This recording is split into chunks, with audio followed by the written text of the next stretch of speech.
Capítulo 3. Justicia antes del juicio. La adolescente Rachel Denhollander, gimnasta del equipo olímpico de los Estados Unidos, fue repetidamente atacada sexualmente por el médico del equipo Larry Nassar, un abusador en serie de 260 jóvenes víctimas.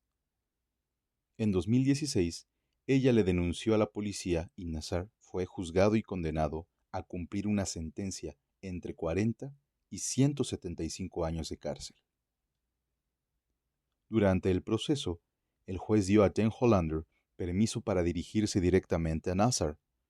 Su testimonio reveló profunda sabiduría sobre la justicia y la misericordia a la sombra de la cruz. Esta valiente esposa cristiana, madre y abogada, comentó el terrible mal que Nassar había cometido. Usted se ha convertido en un hombre dominado por sus deseos egoístas y pervertidos. Escogió ir en pos de su perversidad sin importarle lo que costaría a otros. Y recordó Nassar que además del juicio terrenal, tendría que enfrentarse a un juicio celestial, en el que toda ira y el terror eterno se derramarían en hombres como él. Pero la justicia no lo es todo. También hay misericordia. Y Denhollander aludió a ella. Si en algún momento llega a aceptar lo que ha hecho, la culpabilidad que sienta será aplastante. Y eso es lo que hace que el Evangelio de Cristo sea tan dulce, porque extiende gracia, esperanza y misericordia donde antes no lo había, y están a su disposición. Luego, Denhollander hizo algo milagroso. Ofreció a Nassar su perdón. Pido a Dios que usted experimente en su alma el peso aplastante de la culpa, para que un día pueda experimentar el verdadero arrepentimiento y el perdón de Dios, que por cierto, necesita mucho más que el mío, aunque también se lo ofrezco.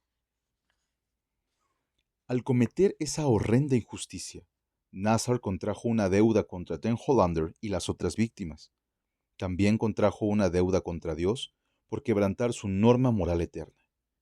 Para que reine la justicia, esa deuda tiene que ser satisfecha. La justicia parcial fue cumplida en la sentencia que dictó el Tribunal Terrenal en Michigan el 24 de enero de 2018.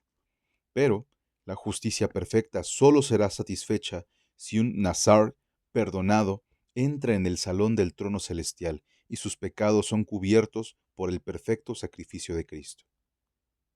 No obstante, si Nassar endurece su corazón y muere sin Cristo, tendrá que enfrentarse a la ira de Dios. En palabras del apóstol Pablo, pero por tu dureza y tu corazón no arrepentido, atesoras para ti mismo ira para el día de la ira y de la revelación del justo juicio de Dios. Romanos capítulo 2, versículo 5. Pero Denhollander felizmente nos recuerda que si Nassar se compugne y arrepiente, Dios, parafraseando Colosenses capítulo 2, versículo 14, anulará el cargo de su deuda legal que se levanta contra él y le condena, alejándolo de él y clavándolo en la cruz. No se lo merecerá en modo alguno. Es un don, es una gracia maravillosa. Gracias a la cruz, Denhollander perdonó a Nassar. Perdonar a alguien que ha causado tan gran trauma es, humanamente hablando, imposible. Pero para Dios todo es posible. Mateo capítulo 19, versículo 26. Denhollander puede perdonar porque ella sabe que ha sido perdonada y es también indigna de la misericordia de Dios. Ella perdona sabiendo que se acerca un futuro ajuste de cuentas, lo cual deja la dispensación de la justicia en las capaces manos de Dios. Como exhorta el apóstol Pablo en el libro de Romanos capítulo 12 y versículo 19, no os venguéis vosotros mismos, amados míos, sino dejad lugar a la ira de Dios, porque escrito está, mía es la venganza, yo pagaré, dice el Señor. No nos incumbe arrancar todo el mal de la tierra. Antes bien, somos llamados a amar a nuestros enemigos y amigos, sabiendo que Dios destruirá decisivamente el mal a su regreso. ¿Qué aspecto tiene este amor? El libro de Romanos capítulo 12, versículos 20 al 21, proporciona observaciones útiles. Así que, si tu enemigo tuviere hambre, dale de comer. Si tuviere sed, dale de beber. Pues haciendo esto, ascuas de fuego amontonarás sobre su cabeza. No seas vencido de lo malo, sino vence con el bien el mal. Gracias a la cruz, Dan Hollander está venciendo el mal con el bien ante un hombre que la ofendió, como también a muchas otras. El pastor John Piper cree que no debemos permitir que la hostilidad de un enemigo produzca hostilidad en nosotros. Piper asegura, no se deje vencer por su mal, no permita que el mal de otro se instale en usted. En un mundo repleto de injusticias, grandes y pequeñas, la cruz de Cristo nos anima a vencer el mal con el bien mientras esperamos la perfecta justicia de Dios y el juicio final, cuando todas las balanzas estén perfectamente ajustadas. Mientras tanto, somos llamados a trabajar por la justicia y la misericordia en nuestra vida y en el mundo. Una cultura edificada sobre la justicia y la misericordia. La justicia, Señor, interesa en gran manera a los habitantes de la tierra, dijo Daniel Webster. Es el ligamento que cohesiona a seres y países civilizados. Webster tenía razón. Sin justicia es imposible la prosperidad humana. Los que nos hemos criado en culturas profundamente moldeadas por la cosmovisión judeocristiana, a veces no acertamos a apreciar la herencia única de nuestras sociedades relativamente justas. Tomamos por sentado que los seres humanos tienen derechos inalienables y merecen respeto, y los que transgreden tienen derecho a un proceso justo. Olvidamos que en el ancho curso de la historia, las sociedades relativamente justas son la excepción, no la norma. Antes del retorno de Cristo, no habrá sociedades perfectamente justas, aunque algunas serán más justas que otras. ¿Cuáles son los rasgos característicos que distinguen a estas sociedades? Reconocimiento de un legislador trascendente. Las sociedades justas reconocen una ley moral superior a sí mismas y un legislador supremo al que incluso los más poderosos deben rendir cuentas. Los fundadores de Estados Unidos reconocieron ambas cosas en la primera frase de la Declaración de Independencia. Cuando en el curso de los acontecimientos humanos se hace necesario que un pueblo disuelva los lazos políticos que lo han vinculado a otro y adopte entre los poderes de la tierra la posición igual y separada a las que las leyes de la naturaleza y de la naturaleza divina le dan derecho. Un respeto apropiado por la opinión de la humanidad exige que dicho pueblo declare los motivos que lo impulsan a la separación. Esto fue deliberado, a menos que la justicia se funde en una base trascendente y objetiva. Se basará en una moral humana, impuesta por quien ostenta el poder. Respeto al imperio de la ley. Las sociedades justas se edifican sobre el Estado de Derecho, el acuerdo de que la ley se aplica para todos por igual. El imperio de la ley afirma que los que promulgan leyes y administran justicia deben someterse y atenerse a la ley. No son libres para cambiar o derogar la ley en su favor o en perjuicio de sus adversarios. Por el contrario, las sociedades injustas son gobernadas por leyes humanas que no reconocen ley trascendente. La dignidad humana y los derechos humanos concedidos por Dios. Las sociedades justas se edifican sobre la verdad de que todos los seres humanos son portadores de la imagen de Dios y, como tales, tienen igual dignidad, valor incalculable y derechos que no se les puede arrebatar. Todos los hombres son creados iguales, y su Creador los ha dotado de ciertos derechos inalienables. Las sociedades justas coinciden con C.S. Lewis, quien escribió: no hay gente común. Uno nunca habla con un número mortal. Después del bendito sacramento, su prójimo es el objeto más santo que tiene ante sus sentidos. Sarah Irving Stonebreaker se crió en Australia como laicista, bien intencionada y meticulosa que nunca había examinado las implicaciones de su cosmovisión. Eso empezó a cambiar después de asistir a 3 conferencias en la Universidad de Oxford, a cargo del filósofo ateo Peter Singer. Irving Stonebreaker se dio cuenta que el ateísmo no proporciona fundamento para la dignidad y la igualdad humana. Recuerdo que salía de las conferencias de Singer sintiendo un extraño vértigo intelectual. Yo estaba resuelta a creer que el valor humano universal era más que mera pretensión bien intencionada del progresismo, pero sabía por mi propia investigación de la historia de los imperios europeos y sus contactos con las culturas indígenas, que las sociedades siempre han tenido distintas concepciones de la dignidad humana, o falta de la misma. La premisa de la igualdad humana no es una verdad evidente, es histórica y profundamente contingente. Empecé a darme cuenta de que las implicaciones de mi ateísmo eran incompatibles con casi todos los valores que más estimaba. ¿Cómo descubrió Irving Stonebreaker el ateísmo que no ofrece base alguna para la dignidad humana? Y sin dignidad ni igualdad humana, no hay justicia. Esta es la razón por la que las sociedades justas sostienen un alto concepto de la vida humana.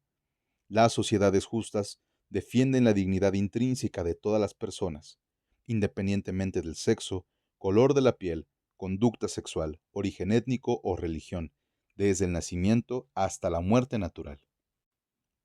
La injusticia resulta cuando ciertos grupos se deshumanizan.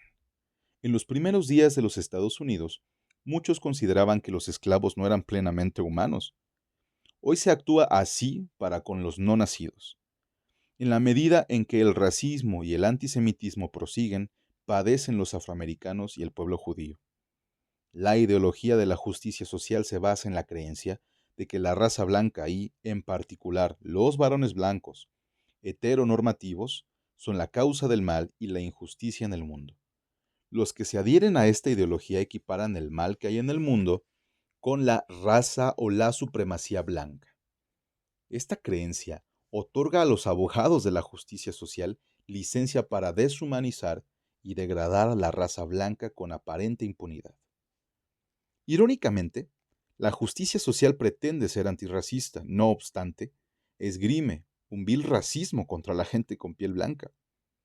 Considere el caso de Sarah Young, encontrada como editorialista por el New York Times, a pesar de su historial racista de tweets contra los blancos.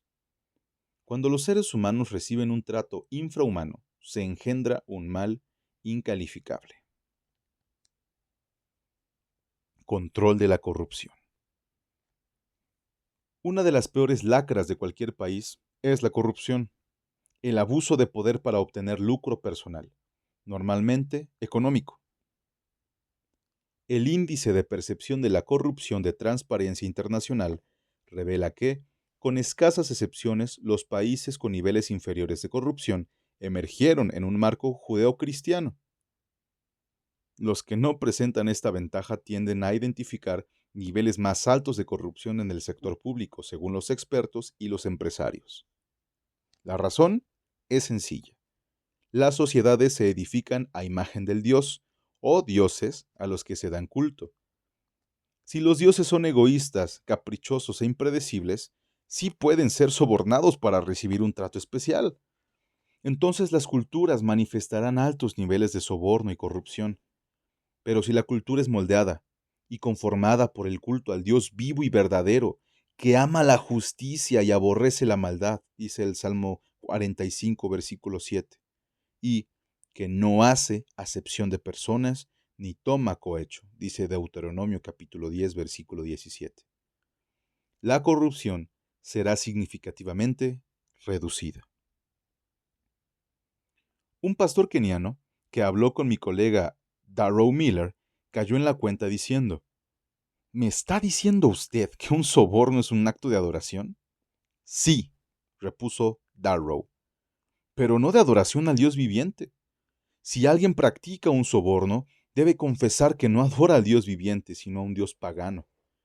Entonces, se le encendieron las luces al hombre, de manera que hacer justicia es un acto de adoración al Dios viviente. En efecto, repuso Darrow, así es exactamente. Verificar un proceso legal. Un proceso legal es determinado por la clase de trato respetuoso que el acusado merece como portador de la imagen de Dios. Implica ciertos elementos definibles que se aplican imparcialmente. Entre ellos, número 1, el derecho a un juicio oportuno a cargo de un juez y un jurado imparciales.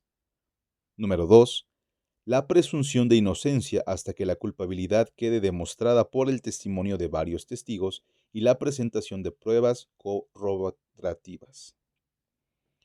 Número 3, el derecho del acusado a ser informado de los cargos que hay en contra de él o contra ella. Número 4, el derecho del acusado a defenderse de sus acusadores y a interrogar a los testigos contrarios. Número 5, el derecho del acusado a ser representado por un asesor legal. Y número 6, el derecho del acusado a defenderse, incluido el llamamiento de testigos. El proceso legal es otro fruto de la civilización judeocristiana. Sus raíces bíblicas se retrotraen a pasajes como Deuteronomio 19:15, que declara: no se tomará en cuenta un solo testigo contra ninguno en cualquier delito ni en cualquier pecado, en relación con cualquier ofensa cometida. Solo por el testimonio de 2 o 3 testigos se mantendrá la acusación. Del mismo modo, el Nuevo Testamento declara que Dios es imparcial. Sin acepción de personas se juzga según la obra de cada uno. Eso dice Primera de Pedro, capítulo 1, versículo 17. Por tanto, los jueces terrenales deben ser justos e imparciales, ya que su autoridad para juzgar emana de Dios. Eso dice Romanos, capítulo 13, versículo 1. Estos principios han sido transmitidos de generación en generación y fueron codificados en la Carta Magna y la Constitución de los Estados Unidos de América. Las sociedades justas valoran, protegen y preservan los procesos legales. Encomendemos el juicio final a Dios. Las sociedades justas entienden que no todo mal será juzgado antes del retorno de Cristo. Recuerdan que la justicia final será completa y perfectamente dispensada por Jesucristo, Hijo de Dios. Eso nos dice el Evangelio de Juan, capítulo 5, versículo 22. Y que se acerca el día de la rendición final de cuentas, como proclamó el apóstol Pablo en el Areópago de Atenas a los filósofos paganos de la antigua Roma. Pero Dios, habiendo pasado por alto los tiempos de esta ignorancia, ahora manda a todos los hombres en todo lugar que se arrepientan, por cuanto ha establecido un día en el cual juzgará al mundo con justicia por aquel varón a quien designó, dando fe a todos con haberle levantado de los muertos. Hechos, capítulo 17, versículos 30 al 31. Al no forzar este juicio futuro en el presente, los cristianos tienen espacio para extender gracia y misericordia ante el mal del mundo, aunque intenten rectificar la injusticia cuando sea posible. Aunque, trágicamente, la historia de la Iglesia está salpicada de horribles episodios de Inquisición o cruzadas protagonizadas por hombres que neciamente trataron de arrogarse el juicio de Dios en sus manos. La trayectoria principal de la fe judeocristiana ha producido civilizaciones que defienden los principios de la justicia y pueden criticar, y a menudo corregir, las violaciones de la misma justicia. Este no es el caso de los que niegan a Dios y el juicio final, que desechan la religión como opio de las masas.